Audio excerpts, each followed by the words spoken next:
तर तुम्हाला माहीतच असेल की थंडीच्या सीझनमध्ये मेथीची भाजी आपल्या शरीरासाठी खूपच गुणकारक आहे. तसेच हाडासाठी आणि शुगर लेवल कंट्रोल करण्यासाठी मेथीची भाजी अतिउत्तम आहे.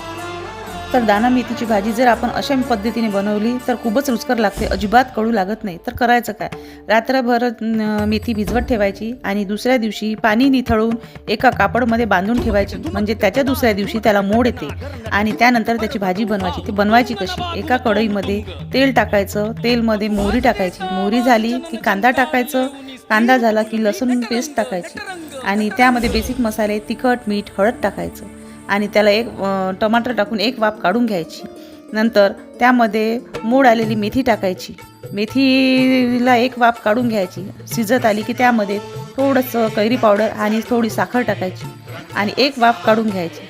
झाली आपली भाजी तयार. एकदम वाढून घ्यायची आणि ती भाकरीसोबत चपातीसोबत एकदमच मस्त लागते, अजिबात कडू